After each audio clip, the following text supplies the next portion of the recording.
Welcome, everybody, to the New Earth Transitionary Government podcast. This is Aurora, and I'm going to be doing a new series on how we can transition from our current government structure to a New Earth transitionary government structure.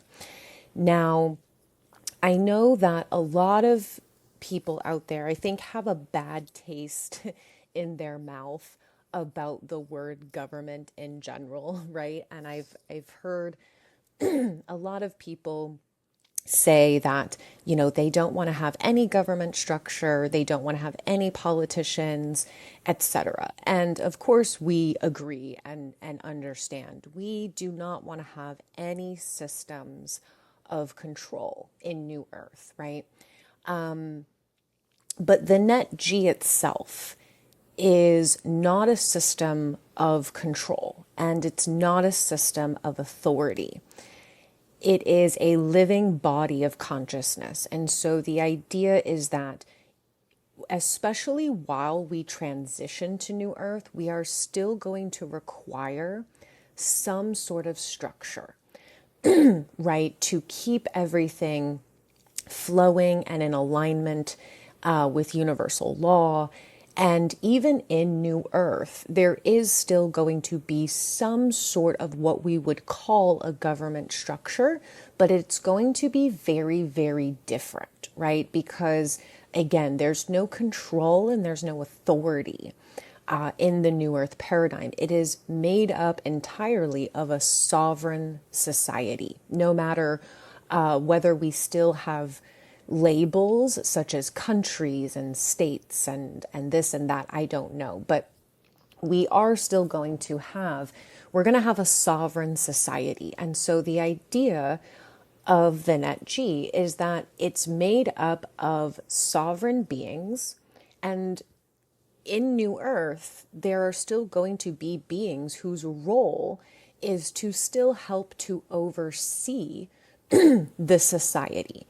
Again, they're not there to control, they're not there to make rules and regulations. They are simply there to ensure that all sovereignty is maintained, that every sovereign being is given their sovereign rights, that every sovereign society, no matter which way it's functioning, basically that every human being, every community, every society, and of course, Mother Earth herself is being protected, is being given what they need, right? Is that no restrictions are being placed on humanity's sovereignty. And so there's still going to be some sort of structure. And the idea of the NETG is that it's made up of councils. There is no hierarchical structure in the NETG. Of course, there's going to be some roles that are designed to be more of an overseeing role, right? Those who are there to make sure everything is functioning as it should, making corrections as it's needed. But that it's a council structure. So decisions and things are made in a council format. It's not one person or one entity making decisions for others. And there's a lot of great books out there of people who have kind of channeled or gotten downloads for the New Earth, and they always will describe the government structure in this way, that it really is a council of people who are there to make sure that the collectives that they represent, right, are being given everything that they require and everything that they need. And it's kind of more of this open structure where there's no elections, right? Like people are not elected. There's no competition. There's nothing like that. It's simply that everybody's DNA is structured in a certain way that you have a particular role. And so I think that the new age of leadership and the new age of government has nothing to do with being chosen or being elected, because those can be manipulated, right? It's simply going to be that we all collectively understand that there are certain beings whose natural designed role is to be in that space. Their leadership is in the DNA. Okay, leadership's in the DNA, our skills and our natural gifts are in the DNA. So we're moving into this transition where, again, it's going to be that everyone naturally and innately knows what their role is and is serving their highest role for the good of the all, right?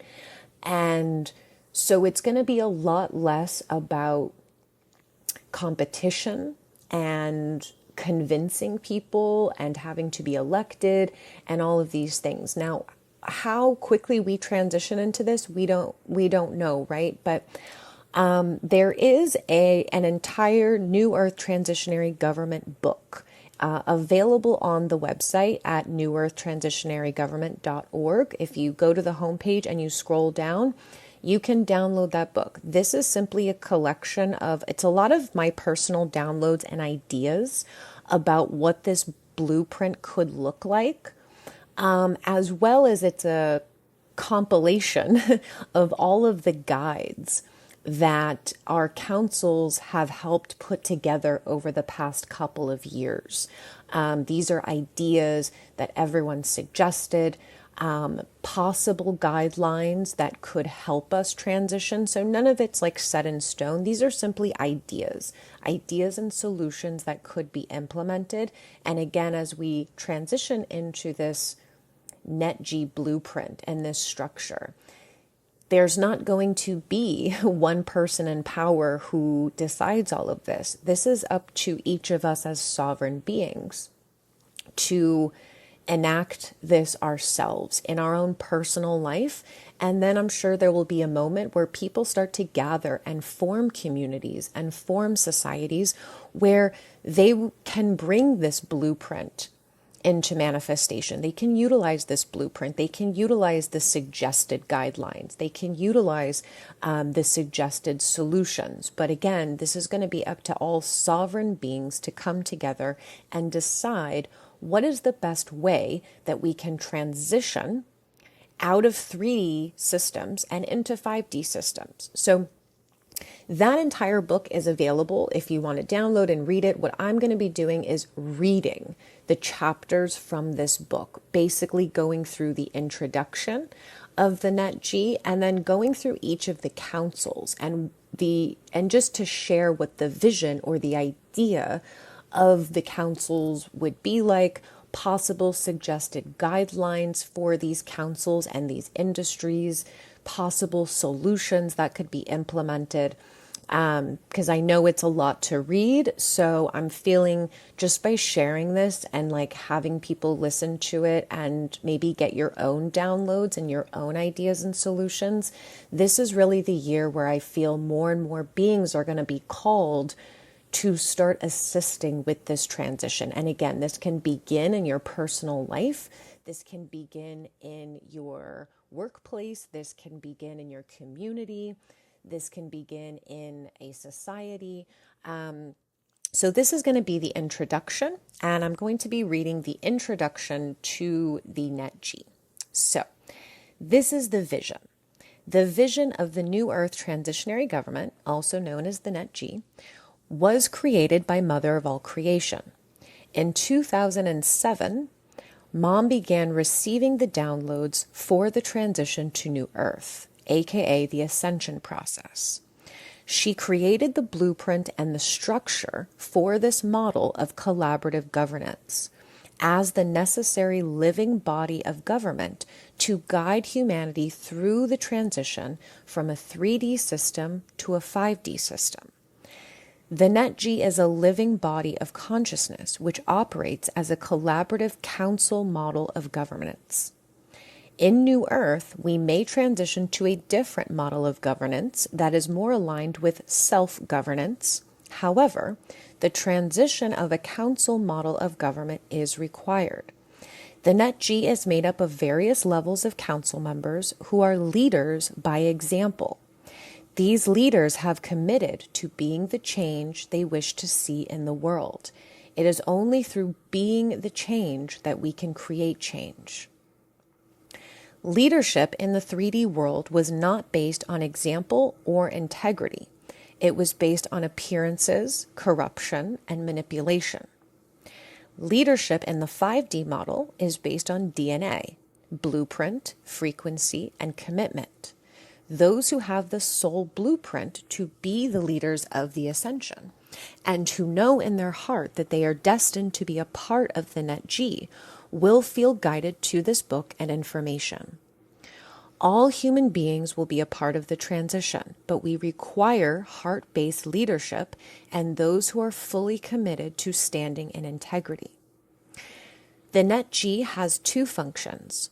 The first is to train heart-based leaders to fulfill their role as council members of the NETG and transition, and to create successful blueprint models for networks, communities, and collaborations that serve humanity as a whole.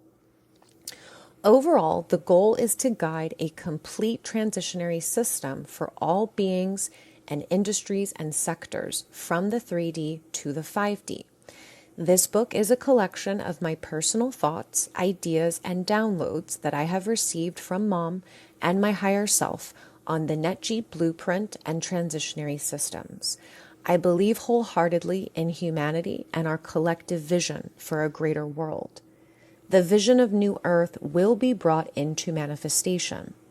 My mission here is always to create change for the world.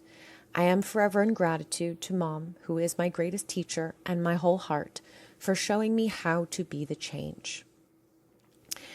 The next portion is discussing how we lead humanity into sovereignty. And of course, again, this all starts with self.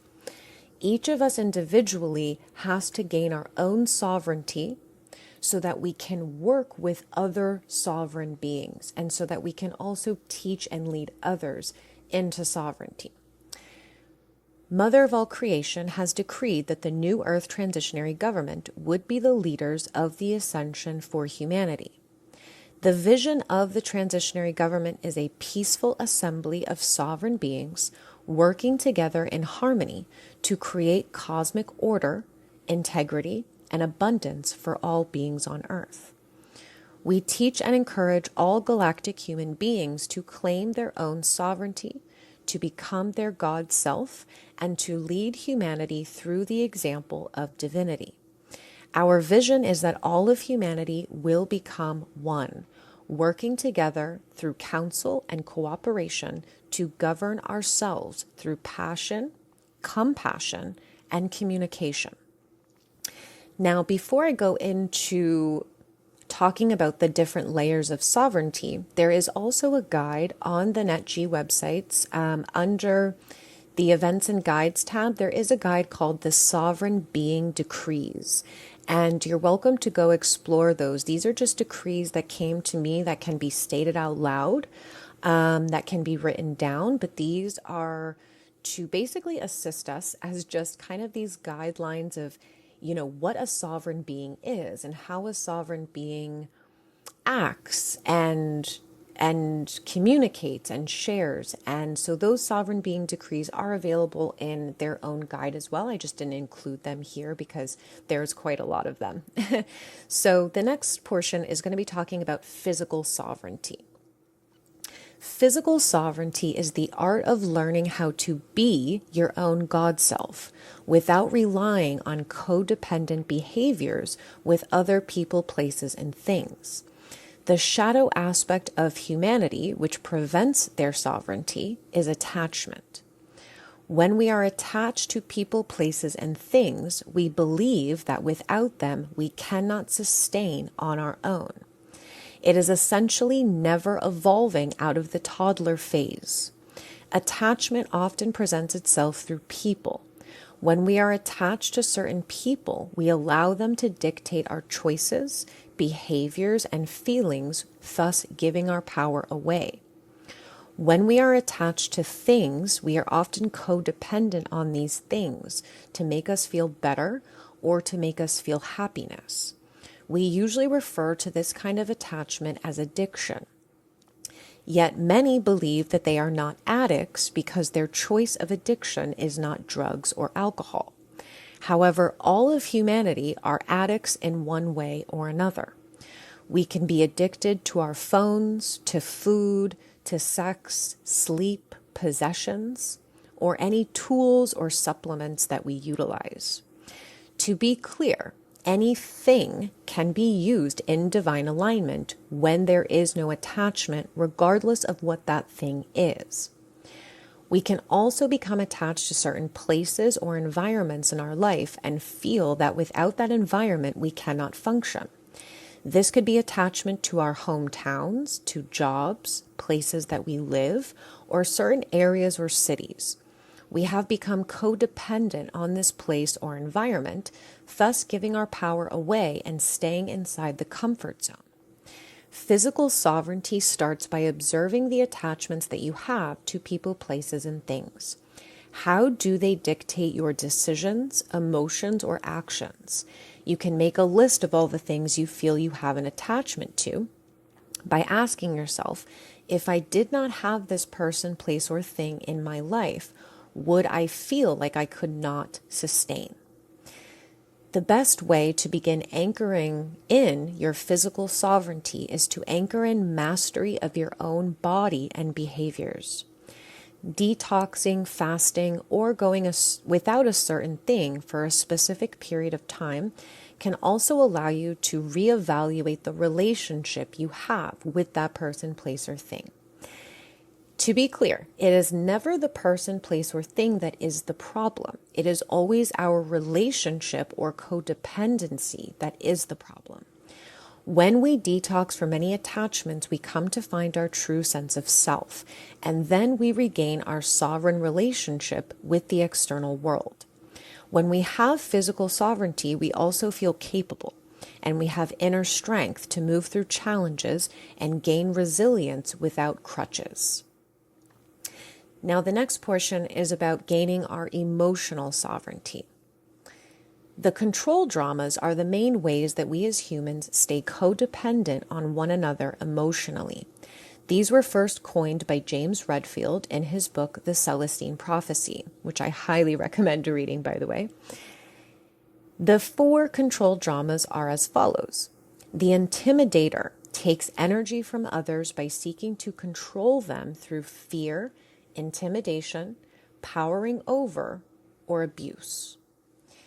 The victim control drama takes energy from others by never taking accountability for themselves, but blaming and constantly seeking sympathy from others. The interrogator control drama takes energy from others by intruding, incessantly asking questions, always needing to know what someone else is doing or thinking, etc. And finally, the aloof control drama takes energy from others by running, escaping, refusing to communicate or open up, or by creating a false sense of isolation. By identifying your type of control drama, or the control drama that is often used by others around you, they become easy to dissolve and move past. When we are emotionally codependent, we not only rely on others for emotional feedback and validation, but our emotions become dictated by the emotions of others. Additionally, if we do not learn how to process and digest our own emotions, they can overtake us, and we thus give our power away to our emotions. Mastering emotional sovereignty begins with understanding and fully feeling your emotions. This may require you to practice solitude and spend moments by yourself in order to feel, process, and discern what emotions you are feeling versus what others are feeling. Once you begin to truly get in tune with your emotions, you can begin to pinpoint what they are. It is helpful at this stage to reference the vibrational scale of consciousness in order to see what vibration of emotions you are experiencing. When we understand what the emotion is and we allow ourselves to feel it, we can then begin to learn to process our emotions and alchemize them into higher states. For example, anger is a powerful emotion that often gets stuffed down and is not properly transmuted or released in a positive way. Anger can easily be alchemized into the higher emotional state of passion, which allows us to take inspired action rather than succumbing to bitterness. Now, I'll just interject quickly in saying that the tools and techniques that we share for, every being of the NETG and any being who does feel called to a leadership position during this transition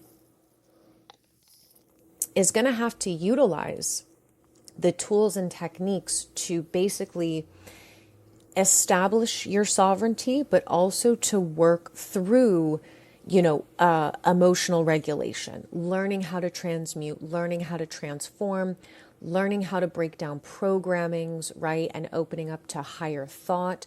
So my recommendations for practicing to get into this state of basically higher self-embodiment, right? To be able to lead others by example is, again, on the events and guides page.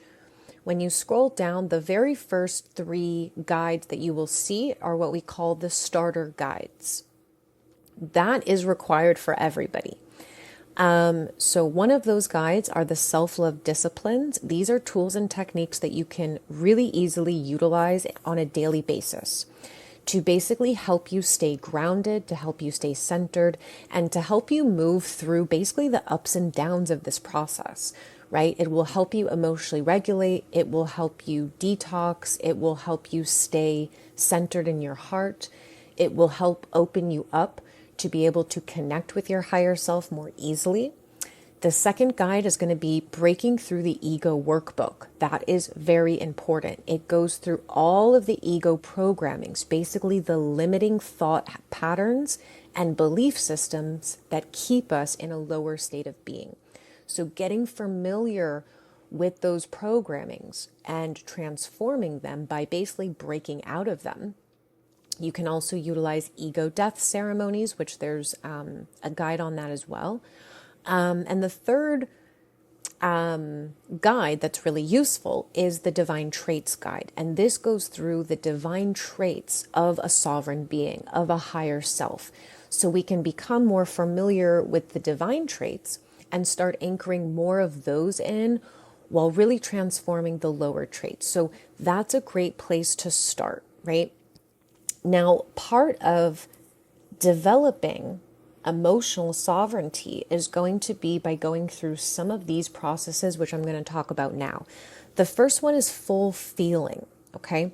Part of mastering emotional sovereignty is allowing yourself to fully feel your emotions.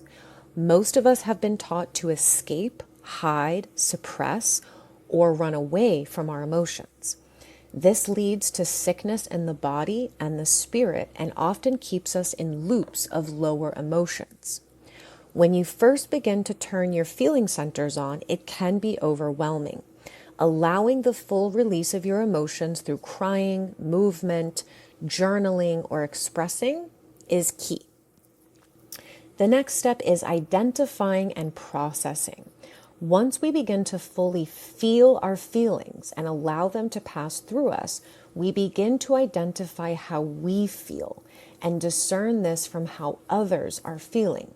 By nature, we are all feeling beings, and thus we absorb emotional energy from one another on a daily basis. Without being able to discern our own emotions from others, we stay in a state of confusion and overwhelm. Write down how you are feeling, how your body is feeling, and then identify the source of those emotions. The next step is responding versus reacting. All of the control dramas take energy by getting us to react to one another. Reactions and triggers are a sign of emotional codependence. Either we are giving our power away to our emotions or to the emotions of others. By working with our bodies and our emotions, we learn how to process them, digest them, and alchemize them into a higher emotional state, such as peace, compassion, understanding, joy, love, neutrality, etc. This allows us to respond versus react. Now, the next portion is about mental sovereignty. So the ego-programmed mind is a cluster of belief systems, fears, and dysfunctions that have been implanted into humanity through the lower thought system. It is our fears, wounds, and traumas that the ego programming feeds off of and keeps us trapped into giving our power away, staying in codependency, and delusion. When we dissolve our ego programmings, we free ourselves from limited thought and behavioral patterns, and we open ourselves up into limitless thought and sovereign behaviors. The first step in dissolving the ego is having the awareness of it, as awareness transforms into consciousness. The second step is identifying the programmings that are hijacking us and how they are keeping us in limited and codependent thought. Mastering mental sovereignty takes time, as these programs are deeply embedded into our DNA. We must dissolve many ancestral wounds and dysfunctional belief systems in order to regain our sovereign mental bodies. This is the process of cutting cords with lower thoughts, mastering our thought system, and then releasing all external opinions and projections. The ego programs often make us look outside of ourselves in order to know what to think. We rely on external authority, external people, our communities, families, as well as institutions such as religion, science, culture, and academia to tell us what we should think. We also tend to use external validation, such as relying on others to validate our thoughts, relying on the opinions of others, or internalizing others' projections onto us as truth. As you go through the ego death process, you will learn how to trust your own internal process, how to dissolve belief systems, and how to unlock your unlimited thought, aka God consciousness. The following tools are great for dissolving the ego. The first is ego death ceremonies, which I mentioned. There is a guide up there as well. Breaking through the ego workbook, very key.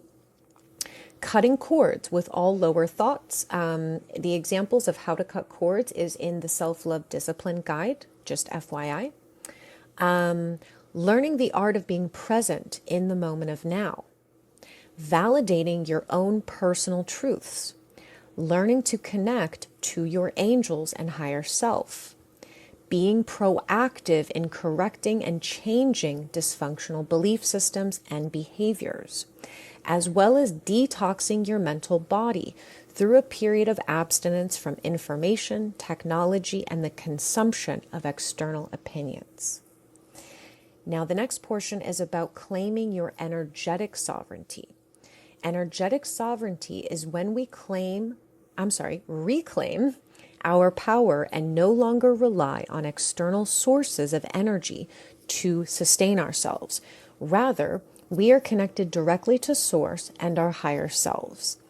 Energetic codependence occurs because humanity has not been taught to master their own energy.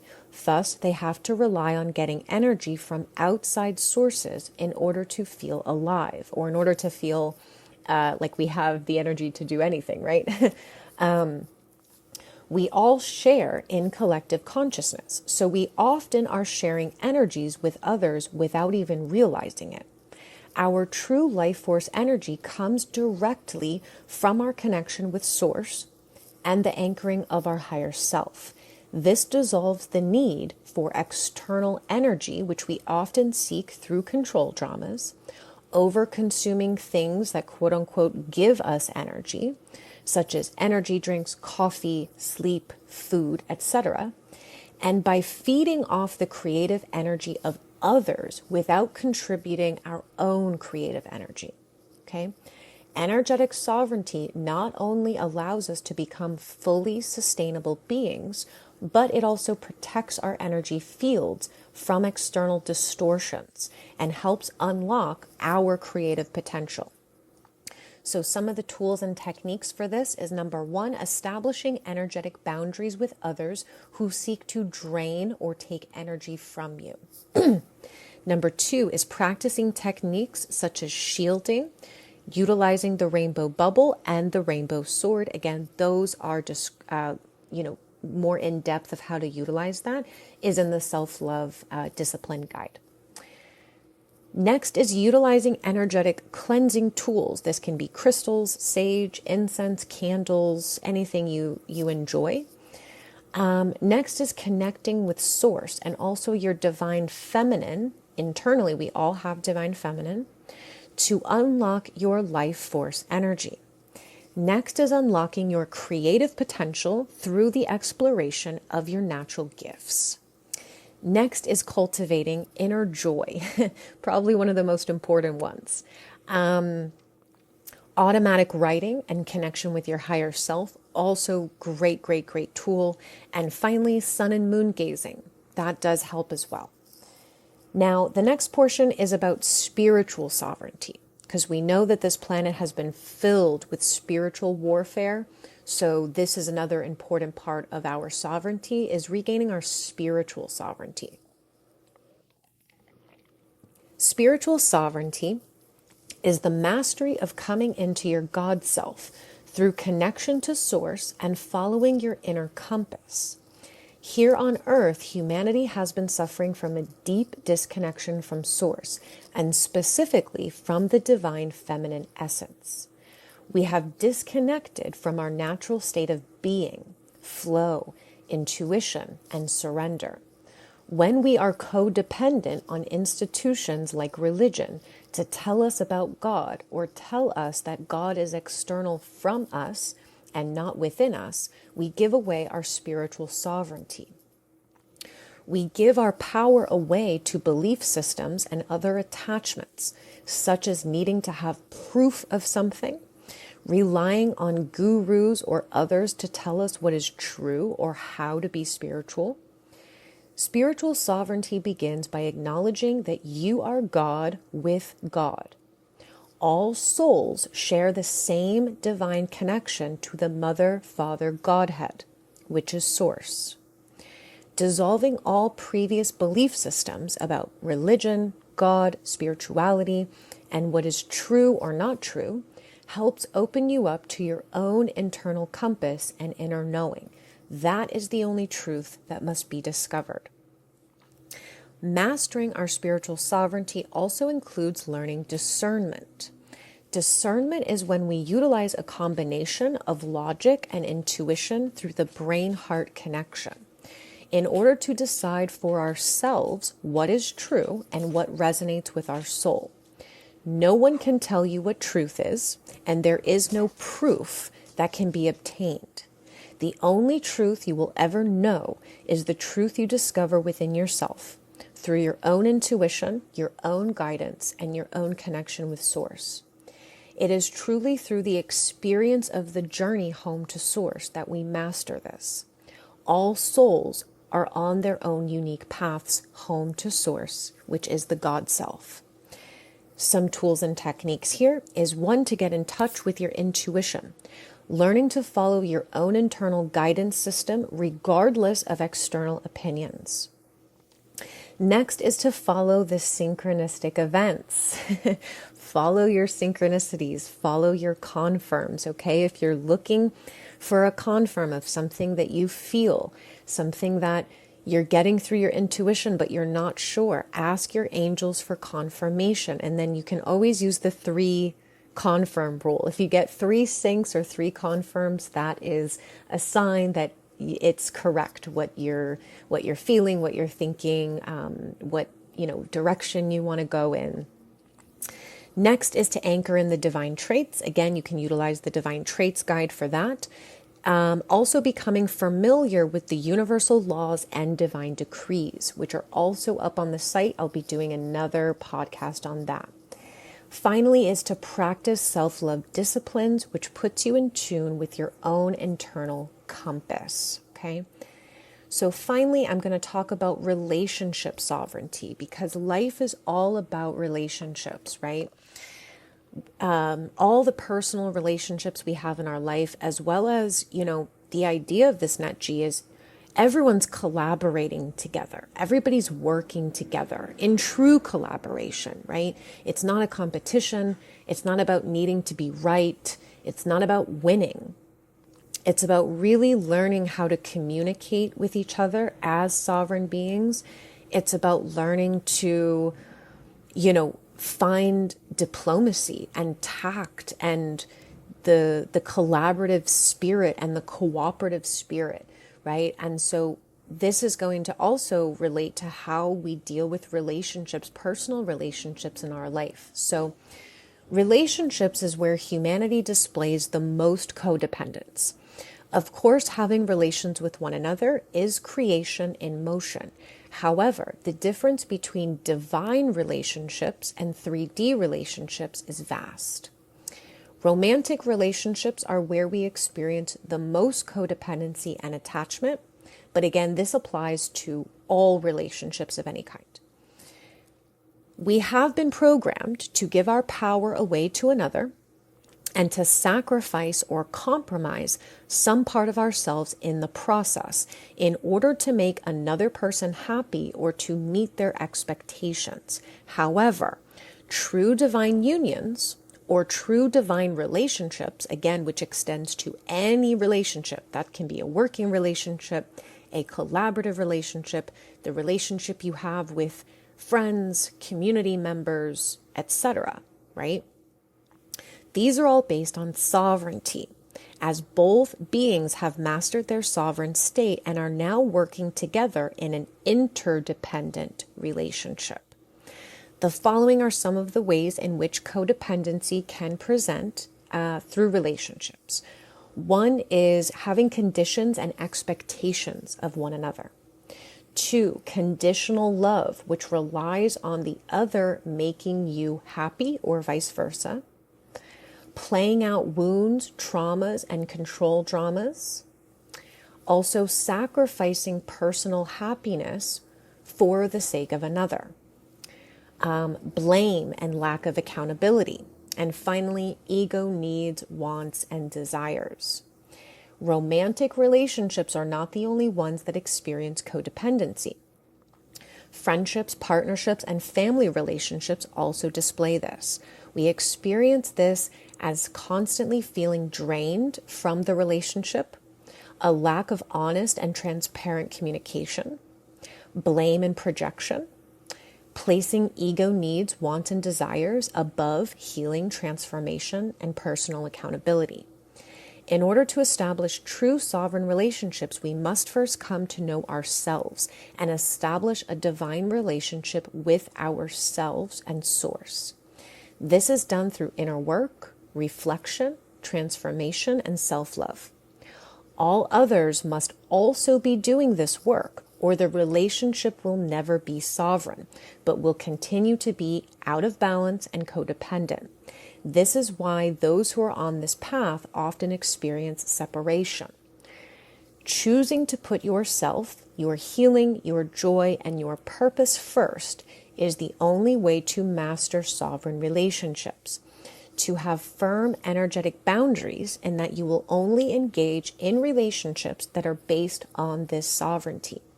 This also includes having no expectations of others, but allowing them their own path and journey, and holding unconditional love for them in their process. So that is the introduction to the NETG. It is all based on we all have to be the examples first and foremost. No one can lead unless they have done their inner work, unless they are leading by true example. And that is what we're moving into in this transition. We truly want people who know themselves, who are in the process of really transforming and working on themselves, holding themselves accountable. And this is how we're going to change the world, right? We have to be the change first. And I feel that this is going to be a big year where a lot of us sovereign beings who have done this work and are truly seeking to be the best example possible will start coming together and leading the way, right? Like showing the way of humanity of this is how we're going to transition into a true, sovereign society and serving the greater good together. So that's the introduction for the NETG. I hope you guys enjoyed. If you have any questions, always feel free to reach out to me. And also feel free to just explore the website. Lots of great info there, lots of great guides. And, I feel this year will be also a big year where we start to create new networks, and hopefully start seeing these blueprints come into physical manifestation, and ways that we can actually implement this on a small level, on a local level, on a larger level, all of that. So love you all. And I will be back, with the next part of the blueprint book.